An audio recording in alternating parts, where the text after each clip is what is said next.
Averages లో different models discuss చేద్దాం. అసలు యావరేజ్ అంటే ఏంటో ఫస్ట్ తెలవాలి. యావరేజ్ అనగానే చాలా మంది ఏం చెప్తారంటే దీన్నే తెలుగులో సగటు అంటారండి. దీన్ని సగటు లేదా సరాసరి అని అంటాం. సగటు లేదా సరాసరినే యావరేజెస్ అంటాం. ఈ సరాసరి కనుక్కోవడానికి సూత్రం ఉంది. అదేంటంటే రాసుల మొత్తముపై రాసుల సంఖ్య. ఇది ఫార్ములా. ఏది సగటు కనుక్కోవడానికి సూత్రం ఏది ఏది మనకి ఒక ఎగ్జాంపుల్ చూద్దాం. ఇంగ్లీష్లో యావరేజ్ అంటే సరాసరి అంటే యావరేజ్, రాసుల మొత్తము అంటే some of quantity by number of quantity. ఇది ఫార్ములా అండి. ఇది ఏ అనుకుంటే, ఇది సమ్ని ఎస్ అనుకుంటే, నెంబర్ని ఎన్ అనుకుంటే ఈ ఫార్ములాని ఈ విధంగా రాసుకోవచ్చు. అంటే సరాసరి అనగా రాసుల మొత్తం బై రాసుల సంఖ్య. దీంట్లో ఏ మూడిట్లో ఏ ఒక్కటి కనుక్కోవాలన్నా మిగిలిన రెండు తెలవాలి. యావరేజ్ కనుక్కోవాలంటే సమ్ నెంబర్ తెలవాలి, సమ్ కనుక్కోవాలంటే యావరేజ్ నెంబర్ తెలవాలి, నెంబర్ కనుక్కోవాలంటే సమ్ యావరేజ్ తెలవాలి. తెలిసినప్పుడు మాత్రమే ఇంకొక క్వాంటిటీని కనుక్కోగలుగుతాం. ఈ విధంగా ఈ ఫార్ములా యూజ్ చేస్తూ సరాసరి కనుక్కుంటాం. అయితే అసలు సరాసరి అంటే ఏంటో తెలిసి ఉండాలండి. సరాసరి లేదా సగటు. సపోజ్ ఒక తరగతిలోని 20 మంది విద్యార్థుల యొక్క సగటు వయస్సు 25 సంవత్సరములు అన్నాడు అనుకోండి. 20 మంది విద్యార్థుల యొక్క సగటు వయస్సు 25 సంవత్సరములు. దాని అర్థం ఏంటంటే ప్రతి ఒక్క విద్యార్థి యొక్క వయస్సు అనేది 25 అయ్యే విధంగా చేయగలిగితే అప్పుడు మనం ఆ తరగతి యొక్క సగటు వయస్సు 25 సంవత్సరాలని చెప్పగలుగుతాం. మరి అలా ఎలా చేయగలుగుతాం? ప్రతి ఒక్కరిది 25 ఎలా చేయగలుగుతాం అంటే ఎక్కువ ఉన్న వాళ్ళ దగ్గర నుంచి 25 కంటే ఎక్కువ ఉన్న వాళ్ళ వయసు తీసుకొచ్చి 25 కంటే తక్కువ ఉన్న వాళ్ళని కలపాలి. 25 ఉన్న వాళ్ళని అలానే ఉంచాలి. ఈ విధంగా చేసినప్పుడు అప్పుడు సగటు అందరికీ 25 అనే వచ్చుంటే దాన్ని సగటు వయసు 25 సంవత్సరాలు అంటాం. అయితే ఆ తరగతిలో ఉండే విద్యార్థుల యొక్క వయసు 25 కంటే ఎక్కువ ఉండొచ్చు, లేదా 25 కంటే తక్కువ ఉండొచ్చు, లేదా 25కి సమానంగా ఉండొచ్చు. 25కి సమానంగా ఉన్న వాళ్ళ వయసు 25నే ఉంచాలి. 25 కంటే ఎక్కువ ఉన్న వాళ్ళ వయసు తీసుకొస్తూ 25 తక్కువ ఉన్న వాళ్ళ వయసు కలుపుతూ 25 చేసే విధంగా చేయగలిగితే దాన్నే సగటు వయసు 25 సంవత్సరాలు అంటాం. ఇలా చేయడానికి ఇందాక చెప్పుకున్న ఒక ఫార్ములా రాసుల మొత్తము బై రాసుల సంఖ్య.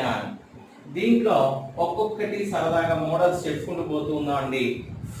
వెరీ సింపుల్ ఫండమెంటల్ ఒక ఫస్ట్ ఫార్ములా బేస్ చెప్పుకుందాం. దీంట్లో ఇందాక చెప్పుకున్నట్టు ఒక తరగతిలోని 20 మంది విద్యార్థుల యొక్క సగటు వయస్సు 25 సంవత్సరాలైన వారి వయస్సుల మొత్తం ఎంత అంటే సమ్ అడుగుతున్నట్టు. వయసుల మొత్తం కనుక్కోవాలంటే ఈ ఫార్ములాలో యావరేజ్ అంటే సగటు అండి 25. సమ్ కనుక్కోవాలి. మొత్తం ఎంతమంది ఉన్నారంటే నెంబర్ 20 ఉన్నారు. ఇవి రెండు క్రాస్గా ఉండేవి ఎప్పుడు ఇంటూ చేయాలి. 25 ఇంటూ 20 చేయాలి. 25 2 50 కాబట్టి 500 సంవత్సరాలు. వాళ్ళు 20 మంది ఉన్నారు. ఒక్కొక్కరికి 25 చొప్పున ఉన్నాయి. 20 ఇంటూ 25 చేస్తే 500 సంవత్సరాలు. అందరికి కలిపితే ఎంత వస్తుందంటే 500 సంవత్సరాలు వస్తాయి. ఈ విధంగా చేస్తాం. మరి ఫార్ములా కూడా ఉపయోగించకుండా చెప్పాలంటే ఎలా చెప్పాలి అంటే మనం సగటు అంటేనే చెప్పుకున్నాం. ప్రతి వాళ్ళకి 25, అలా 20 మంది ఉన్నారు కాబట్టి 20 ఇంటూ 20 చేయటమే 500 వస్తుంది. ఇది ఫస్ట్ బేసిక్ ప్రాబ్లం అండి. లేకపోతే ఇంకో విధంగా ఏమడుగుతాడంటే, ఒక తరగతిలో 20 మంది విద్యార్థులు ఉన్నారు, వారి వయస్సుల మొత్తము 400 సంవత్సరములు అయినా ఆ తరగతి యొక్క సగటు వయస్సు ఎంత?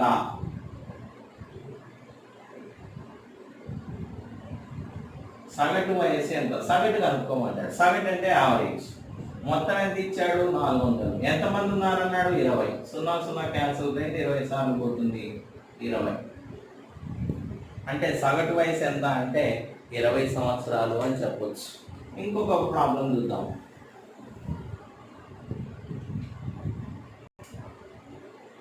ఒక తరగతిలోని విద్యార్థుల యొక్క వయస్సుల మొత్తము 500 మరియు వారి సగటు వయస్సు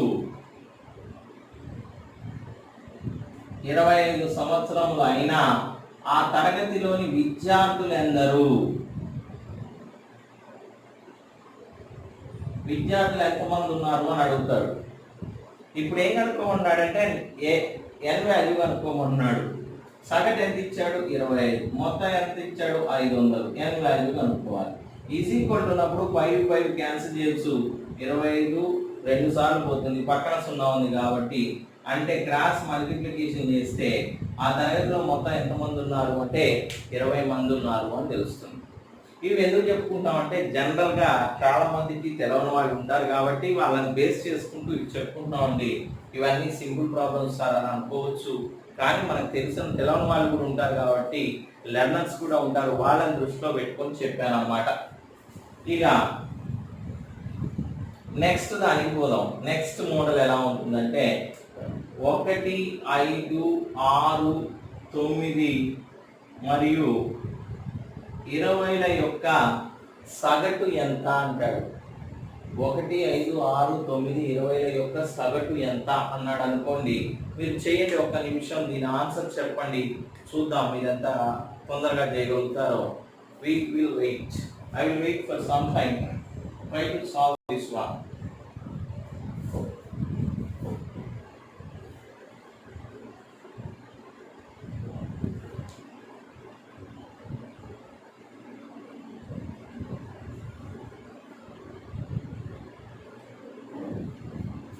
అయితే చేశారు అనుకుంటున్నా, చూద్దాం ఎలా చేయాలో. అవునండి, 1 + 5 + 6 + 9 + 20/5 చేయాలి. సూత్రం ఏంటంటే రాసుల మొత్తము బై, అంటే అన్ని యాడ్ చేయాలి, బై రాసుల సంఖ్య. ఇక్కడ ఎన్ని ఉన్నాయి? 1 2 3 4 5 ఉన్నాయి. అప్పుడు యావరేజ్ ఎలా వస్తుంది చూద్దాం. 9 6 15 20, 15 5 20 20 40, 1/5, 5 40 అంటే పాయింట్ పెడితే 0 వస్తుంది. 5 8.2. ఇది జనరల్ గా చేసే పద్ధతి. మరి ఇలాంటి వాటికి షార్ట్ కట్స్ లేవండి, ఇలా చేయాల్సిందే. ఎగ్జామ్ లో ఇలా వస్తే తప్పనిసరిగా ఇలా చేయాల్సిందే, దీనికి షార్ట్ కట్ లేదు. ఎందుకు షార్ట్ కట్ లేదంటే, మీరు ఏ 2 వరుస సంఖ్యల మధ్య భేదం తీసుకుని 5కి 1కి తేడా ఎంత అంటే 4, 6కి 5కి ఎంత 1, 9 6కి 3, ఇక్కడ 11 తేడా ఉంది. ఏ 2 వరుస సంఖ్యల మధ్య తేడా తీసుకున్నప్పుడు ఆ తేడా సమానంగా లేనప్పుడు ఆ ఇచ్చిన సంఖ్యల్ని మొత్తం చేసి ఎన్ని సంఖ్యలు ఇచ్చాడో అన్ని సంఖ్యలతో భాగిస్తే ఆ సంఖ్యల యొక్క సగటు వస్తుంది. దీనికి షార్ట్ కట్ లేదు. మరి దేనికి షార్ట్ కట్ ఉందంటే, సపోజ్ 1, 2, 3, 4, 5ల యొక్క సగటు ఎంత, లేకపోతే 8, 10, 12, 16ల యొక్క సగటు ఎంత, లేకపోతే 5, 7, 9ల యొక్క సగటు ఎంత అన్నాడు అనుకోండి. ఇవన్నీ ఏంటంటే సహజ సంఖ్యలు, ఇవన్నీ ఏంటవి సరి సంఖ్యలు, ఇవన్నీ ఏంటి బేసి సంఖ్యలు. అంటే ఈ సహజ సంఖ్యలు కానీ బేసి సంఖ్యలు కానీ సరి సంఖ్యలు, ఏ 2 వరుస సరి సంఖ్యలు కానీ బేసి సంఖ్యల మధ్య తేడా తీసుకున్నా సమానంగా ఉంటుంది. సహజ సంఖ్యలకైనా ఏ 2 వరుస సహజ సంఖ్యల మధ్య తేడా అయినా సమానంగా ఉంటుంది. ఇక్కడ చూడండి, ఈ రెండింటి మధ్య తేడా 1, ఈ రెండింటి మధ్య తేడా 1, ఈ రెండింటి మధ్య తేడా 1. ఇది చూడండి, ఈ రెండింటి మధ్య తేడా 2, 2, 2, ఇక్కడ 2, 2, 2. అంటే ఈ విధంగా ఏ రెండు వరుస సంఖ్యల మధ్య తేడా తీసుకున్నా తేడా అనేది సమానంగా వస్తే అప్పుడు ఇందాక చేసినట్టు రాసుల మొత్తం 30 రాసుల సంఖ్య చేయాల్సిన అవసరం లేదు. దానికి ఒక షార్ట్ కట్ ఉంది. అదేంటంటే మొదటిది మరియు చివరి సంఖ్యల సగటు అంటే 1 + 5/2 6/2 = 3 అవుతుంది. లేకపోతే ఇంతకంటే సింపుల్ ఏంటంటే ఆ ఇచ్చిన సంఖ్యలలో మధ్య సంఖ్య ఏదైతే ఉంటుందో అదే ఆ ఇచ్చిన సంఖ్యల యొక్క సగటు అవుతుంది. ఇప్పుడు 5 నెంబర్లు ఇచ్చాడు, మధ్యలో ఉండేది ఇది అవుతుంది, మూడోది అవుతుంది. ఇక్కడ ఈ 5లో మూడోది మధ్యలో అవుతుంది కాబట్టి ఇదే ఈ 5 సంఖ్యల యొక్క సగటు అవుతుంది. మరి ఇలాంటి నెంబర్ ఆఫ్ చాలా ఎక్కువ ఇచ్చినప్పుడు ఇలా మధ్య సంఖ్య కనుక్కోవడం కష్టం అవుతుంది కాబట్టి దానికి షార్ట్ కట్ ఏంటంటే మొదటి మరియు చివరి సంఖ్యల యొక్క సగటే ఆ ఇచ్చిన సంఖ్యల యొక్క సగటు అవుతుంది. సపోజ్ మొదటి 50 సహజ సంఖ్యల యొక్క సగటు ఎంత అన్నాడు అనుకోండి. అంటే 1 2 3 4 5 50 వరకు వేయాలి. ఇలా వేసి మధ్యలో ఉండేవి కనుక్కోవాలంటే కష్టం అవుతుంది కాబట్టి అప్పుడు ఏం చేయాలంటే 1 + 50/2 చేయాలి. మొదటి మరియు చివరి సంఖ్యల యొక్క సగటు 25.5 వస్తుంది. ఈ విధంగా కనుక్కోవచ్చు.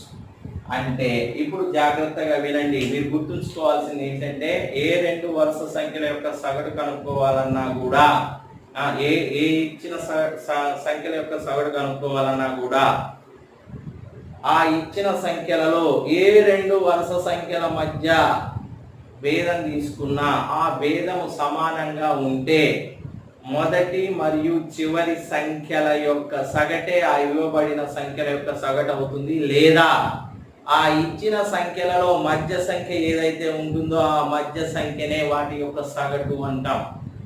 ఇప్పుడు వీటిని కనుక్కుందాం. ఇది చూడండి 8 10 12 16 వీటి యొక్క భేదం తీసుకున్న సమానంగా ఉంది. అయితే ఇలా 4 సంఖ్యలు ఇచ్చినప్పుడు లేదా 6 సంఖ్యలు ఇచ్చినప్పుడు మధ్యలో 2 వ్యవస్థితం అవుతాయి. 2 మధ్య సంఖ్యలు వ్యవస్థితం అవుతాయి. ఆ 2 మధ్య సంఖ్యలకు మధ్యలో ఉండేది అంటే 10కి 12కి మధ్యలో ఉండేది ఎంత 11 వాటి యొక్క సగటు అవుతుంది. మీకు ఆ డౌట్ వస్తే ఏం చేయాలి 8 + 16/2 చేయాలి. అంటే ఎంత అవుతుందండి ఇది 14 అండి. ఇది 8 + 14 22/2 ఎంత అవుతుంది 11. 8 10 12 14 not 16. I written wrongly. You correct that one. 8 10 12 14 యొక్క సగటు కావాలన్నప్పుడు ఇక్కడ తేడా సమానంగా వస్తుంది. 10కి 12కి మధ్యలో ఉండేది 11 అవుతుంది. మీకు అది రివర్స్ లో మీరు చూడాలి అంటే 8 + 14 22/2 11 అవుతుంది. ఈ విధంగా చేయొచ్చు. లేదా ఇక్కడ చూడండి, ఇక్కడ కూడా సగటు భేదం సమానంగా ఉంది. అప్పుడు మధ్య సంఖ్య వాటి యొక్క సగటు అవుతుంది. లేకపోతే 5 + 9/2 14/2 7 అవుతుంది. అంటే ఏ రెండు వరుస సంఖ్యల మధ్య భేదం సమానంగా ఉన్నా చివరి మరియు మొదటి సంఖ్యల యొక్క సగటే ఆ ఇవ్వబడిన సంఖ్యల యొక్క సగటు అవుతుంది. లేదా ఆ ఇవ్వబడిన సంఖ్యలన్నింటిలో మధ్య సంఖ్య ఏదైతే ఉంటుందో అదే ఆ ఇవ్వబడిన సంఖ్య యొక్క సగటు అవుతుంది. దీన్ని బేస్ చేసుకుంటూ ఒక ప్రాబ్లం అడిగాడు మనకి ప్రీవియస్ ఎగ్జామినేషన్ లో, ఎస్ఐ ఎగ్జామినేషన్ లో. అది ఎలా ఉందో చూద్దాం. 4 వరుస బేసి సంఖ్యలు A, B, C, Dలు అయిన సిడీలు వాటి యొక్క సగటు 24 అయినా B మరియు Dల లబ్ధం ఎంత అని అడిగాడండి. 4 వరుస సంఖ్యలు ABCDలు వాటి యొక్క సగటు 24 అయినా B మరియు Dల యొక్క లబ్ధం ఎంత అని అడిగాడు. ఈ జనరల్ గా ABCD మ్యాథమెటిక్స్ వాళ్ళు ఏమనుకుంటారంటే x - 4 x - 2 x + 2 x + 4 అనుకుంటూ ఆ 4 సంఖ్యలు తీసుకుంటూ వాటి యొక్క సగటు చేస్తారు. అదంతా చేయకుండా ఇందాక చెప్పిన మీకు లాజిక్ చెప్పా. ఏంటంటే ABCDలు 4 బేసి సంఖ్యలు అన్నాడు. 4 బేసి సంఖ్యలు అంటే వీటి మధ్య డిఫరెన్స్ 2 ఉంటుంది, వీటి మధ్య డిఫరెన్స్ 2 ఉంటుంది, వీటి మధ్య డిఫరెన్స్ 2 ఉంటుంది. మరియు వాటి సగటు 24 అన్నాడంటే ఆ 24 అనేది ఎక్కడ ఉంటుందంటే మధ్యలో ఉన్న సంఖ్య సగటు అవుతుంది. కానీ ఇక్కడ 4 ఉన్నాయి కాబట్టి ఈ రెండింటికి మధ్యలో ఉండే సంఖ్యనే వాటి యొక్క సగటు అంటాం. కాబట్టి బీసీలకి మధ్యలో 24 అనే సంఖ్యను తీసుకోవాలి. 24 అనేది దేనికి మధ్యలో ఉంటుందంటే 23కి 25కి మధ్యలో ఉంటుంది. మరియు మిగిలిన సంఖ్యలు ఏమవుతాయంటే 27, 21 అవుతాయి. ఆ 4 సంఖ్యలను మనం కనుక్కోవచ్చు. అంటే దీన్ని బట్టి తెలవాల్సింది ఏంటంటే మనకి సంఖ్యలు ఇచ్చినప్పుడు వాటి సగటు కనుక్కోవచ్చు, సగటు ఇచ్చినప్పుడు సంఖ్యలు రాయొచ్చు. అది ఏ సందర్భంలో అంటే అవి వరుస సహజ సంఖ్యలైనా, వరుస బేసి సంఖ్యలైనా, వరుస సరి సంఖ్యలైనా, సహజ సంఖ్యలు, సరి సంఖ్యలు, బేసి సంఖ్యలు ఇచ్చినప్పుడు సగటు కనుక్కోవచ్చు, సగటు ఇచ్చినప్పుడు సంఖ్యలను కనుక్కోవచ్చు. ఇప్పుడు బీడీల లబ్ధం అడిగాడు కాబట్టి 23 × 27 చేయాలి, 621 వస్తుందండి. ఇది లబ్ధం. ఇది ఎగ్జామినేషన్ లో అడిగాడు. ఈజీగా ఇలా చేయొచ్చు. ఇది ఒక మోడల్. ఇప్పుడు ఇందాక నేను మీకు చెప్పాను ఏమనంటే వరుస సంఖ్యలు అంటే భేదాలు సమానంగా ఉన్నప్పుడు మధ్యలో ఉండే సంఖ్యనే ఆ సంఖ్యల యొక్క సగటు అని అంటాము అని చెప్పాను. దాన్ని బేస్ చేసుకుంటూ ఒక 5 ప్రాబ్లం రాస్తా చూడండి. 10, 20, 30, 40, 50 యొక్క సగటు ఎంత అన్నాను అనుకోండి. ఇప్పుడు మీరు అబ్జర్వ్ చేస్తే ఇక్కడ డిఫరెన్స్ 10, ఇక్కడ డిఫరెన్స్ 10, ఇక్కడ 10, ఇక్కడ 10 ఉంది. అంటే భేదము సమానంగా ఉన్నప్పుడు మధ్యలో ఉండేదాన్ని వాటి యొక్క సగటు అంటాం. కాబట్టి దీని సగటు ఎంత రాయొచ్చు? 30 అని రాయొచ్చు, చెప్పొచ్చు. ఇది ఫస్ట్ ప్రాబ్లం. సెకండ్ ప్రాబ్లం చూడండి. 15, 25, 35, 45, 55ల సగటు ఎంత అన్నాడు అనుకోండి. ఇక్కడ కూడా డిఫరెన్స్ 10 ఉంది, ఇక్కడ 10 ఉంది, ఇక్కడ 10 ఉంది, ఇక్కడ 10 ఉంది. డిఫరెన్స్ సమానంగా ఉన్నప్పుడు మధ్యలో ఉండే సంఖ్యనే వాటి యొక్క సగటు అంటాం. కాబట్టి 35 అని చెప్పొచ్చు. నెక్స్ట్ థర్డ్ వన్ చూడండి. 5, 10, 15, 25, 35, 45 అన్నాడు అనుకోండి. ఇక్కడ డిఫరెన్స్ చూడండి. 10, 10, 10, 10 ఉంది. ఇక్కడ కూడా డిఫరెన్స్ సమానంగా ఉంది కాబట్టి మధ్య సంఖ్యనే వాటి యొక్క సగటు అంటాం. కాబట్టి 25 సగటు అవుతుంది. నెక్స్ట్ ఎగ్జాంపుల్ చూద్దాం. 50, 100, 150, 200, 250 వీటి యొక్క సగటు ఎంత అన్నాడు అనుకోండి. ఇక్కడ భేదం 50 ఉంది, ఇక్కడ 50 ఉంది, ఇక్కడ 50 ఉంది, ఇక్కడ 50 ఉంది. ఇలా భేదం సమానంగా ఉన్నప్పుడు మధ్య సంఖ్యనే వాటి యొక్క సగటు అంటాం. కాబట్టి 150 సగటు అవుతుంది. నెక్స్ట్ చూడండి. 2, 4, 6, 8, 10 వీటి యొక్క సగటు ఎంత అంటే మధ్యదే సగటు అవుతుంది. ఎందుకంటే ఇక్కడ భేదము సమానంగా ఉంది. ఏ రెండు వరుస సంఖ్యల మధ్య భేదం తీసుకున్నా ఆ భేదము సమానంగా ఉంటే మధ్య సంఖ్యనే వాటి యొక్క సగటు అంటాము. ఆ రూల్ ప్రకారం ఇవన్నీ అదేంటి సార్ ఇంత ఈజీ ప్రాబ్లమ్స్ చెప్పారు అంటే చూడండి, చాలా అబ్జర్వ్ చేయండి. ఈ ఫస్ట్ ప్రాబ్లం బేస్ చేసుకుంటూ నేను ఈ ప్రాబ్లం రాశానండి. ఎలా అంటే 10ని 15 చేశా, 20ని 25 చేశా, 30ని 35 చేశా, 40ని 45 చేశా, 50ని 55 చేశా. అంటే ఇక్కడ ఉన్న ప్రతి సంఖ్య విలువ 5 పెంచా. 5 పెంచితే ఇక్కడ ఆటోమేటిక్ గా ఏమైందంటే యావరేజ్ అబ్జర్వ్ చేస్తే 5 పెరిగినది. అలానే ఫస్ట్ ప్రాబ్లం థర్డ్ ప్రాబ్లం చూడండి. 10ని 5 చేశా అంటే -5 చేశా, 20ని 15 చేశా అంటే 5 తగ్గించా, 30ని 25 చేశా అంటే 5 తగ్గించా, 40ని 35 చేశా అంటే 5 తగ్గించా, 50ని 45 చేశా అంటే 5 తగ్గించా. ప్రతి సంఖ్యను 5 తగ్గించా. కాబట్టి ఇప్పుడు మీరు సగటు చూడండి, సగటు కూడా 5 తగ్గింది. అలానే ఈ ఫస్ట్ ప్రాబ్లం ఫోర్త్ ప్రాబ్లం చూస్తే ఏం తెలుస్తుందంటే 10 5లు 50, 25 100, 35, 45, 55 అంటే ప్రతి సంఖ్యను 5తో భాగించా. కాబట్టి ఇక్కడ సగటు కూడా ఏమైందంటే 5చే ఇంటూ చేయబడింది, గుణించబడింది. నెక్స్ట్ భాగించబడ్డాం కదండి, గుణించాం. నెక్స్ట్ ఏం చేస్తున్నాం అంటే 10/2 చేసాం, 10/5 చేసాం, 10/5 2, 10/20/5 4, 30/5 6, 40/5 8, 50/5 10 అంటే ప్రతి సంఖ్యను 5చే భాగించాను కాబట్టి సగటును కూడా 5చే భాగించాలి 30/5. అంటే దీన్ని బట్టి మీకు తెలవాల్సింది ఏంటంటే వెరీ ఇంపార్టెంట్ నోట్ ఇది. ఇదే ఒక్క లాజిక్ ని బేస్ చేసుకుంటూ మనం యావరేజెస్ మొత్తం కంప్లీట్ చేస్తాం. ఇది ఇంత సింపుల్ ప్రాబ్లం చెప్పారు సార్ అని అనుకోకండి. ఇదే మన హార్ట్ అన్నమాట. మనం ఏ ఫార్ములాస్ ఏం యూజ్ చేయకుండా ఓన్లీ ఈ లాజిక్స్ మాత్రమే యూజ్ చేస్తూ మనం అన్ని కంప్లీట్ చేయొచ్చు. ఎలానో చూడండి. ఎలా అంటే ప్రతి సంఖ్యకు ఏదైనా ఒక ధనాత్మక విలువ లేదా రుణాత్మక విలువ కలిపిన, తీసివేసిన, ఇంటూ చేసిన, డివైడెడ్ బై చేసిన దానికి అనుగుణంగా దాని యొక్క సగటు ప్లస్ అయితే ప్లస్ చేయబడుతుంది, మైనస్ అయితే మైనస్ చేయబడుతుంది, ఇంటూ అయితే ఇంటూ చేయబడుతుంది, డివైడ్ అయితే డివైడ్ చేయబడుతుంది. అంటే 30 అలా 35 అయింది. ఎందుకు 5 పెంచాం. 30 అలా 25 అయింది. 5 తగ్గించినప్పుడు 25 అయింది. ప్రీవియస్ సగటు 30 150 అయింది. 35 30/5 6 అయింది.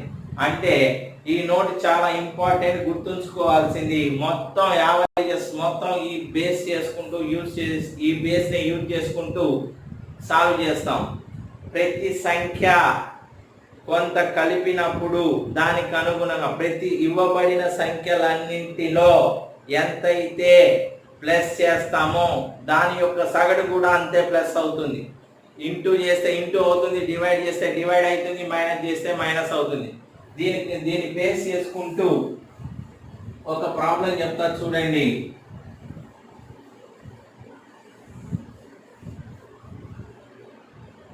ఇరవై మంది విద్యార్థులు ఉన్న తరగతి యొక్క సగటు వయస్సు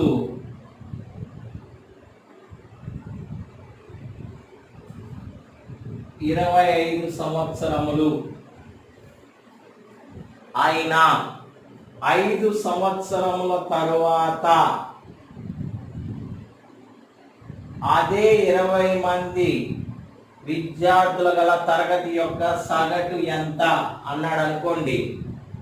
5 సంవత్సరాల తర్వాతని +5తో ఇండికేట్ చేస్తున్నా అండి. +5 అంటే 5 సంవత్సరాల తర్వాత, -5 అంటే 5 సంవత్సరాల క్రితం అని గుర్తించుకోండి. ఇక్కడ దానికోసం మాత్రమే +5 అనేది ఉపయోగించా. 20 మందివి సగటు వయసు ఎంత? ప్రస్తుతం 25 సంవత్సరాలు. 25 ఏమని అడుగుతున్నాడు అంటే 5 సంవత్సరాల తర్వాత అని అడిగాడు. అదే తరగతిలో ఉన్న విద్యార్థుల యొక్క సగటు వయసు ఎంత అన్నాడు అనుకోండి. ఇప్పుడు ఈ 20 మంది కూడా 5 సంవత్సరాల తర్వాత ఏమవుతుంది? ఇది 2020 తర్వాత 5 సంవత్సరాల తర్వాత అంటే 2025 అవుతుంది. అంటే ప్రతి వాళ్ళకు కూడా 5 సంవత్సరాలు పెరుగుతాయి కాబట్టి సగటు కూడా 5 సంవత్సరాలు పెరుగుతుంది. అప్పుడు మన ఆన్సర్ ఏమని చెప్పాలంటే 25 + 5 30 సంవత్సరాలు అని చెప్పాలి. అంతేగాని వి కాంట్ సే అని చెప్పకూడదు. డాటా ఈజ్ నాట్ సఫిషియెంట్ అని చెప్పకూడదు. ఎందుకంటే ప్రతి వాళ్ళకి 5 సంవత్సరాలు పెరిగినాయి కాబట్టి సగటు కూడా 5 సంవత్సరాలు పెరుగుతుంది. దాని ఆన్సర్ ఎంత అని చెప్పొచ్చు అంటే 30 సంవత్సరాలు అని చెప్పొచ్చు. ఒకవేళ 5 సంవత్సరాల క్రితం వాళ్ళ సగటు వయసు ఎంత ఉండొచ్చు అన్నాడు అనుకోండి. -5 చేయండి, 20 సంవత్సరాలు ఉంటుంది. పక్కాగా 20 సంవత్సరాలు ఉంటుంది. ఇంకొకటి చూడండి, దీనికి ఇంకొక ఎగ్జాంపుల్ చెప్తా చూడండి. ఒక 20 సంఖ్యల యొక్క సగటు 25. ప్రతి సంఖ్యను 3చే ఇంటూ చేస్తే, గుణకారం చేస్తే వచ్చే కొత్త సంఖ్యల యొక్క సగటు ఎంత అన్నాడు అనుకోండి. ప్రతి సంఖ్యను కూడా 3చే గుణిస్తున్నాడు కాబట్టి సగటును కూడా 3చే గుణిస్తే సరిపోతుంది. 25 3 75 అవుతుంది. కొత్త సంఖ్యల యొక్క సగటు ఎంత అంటే 75. ఓకేనా? Thank you for today. We continue in the next class.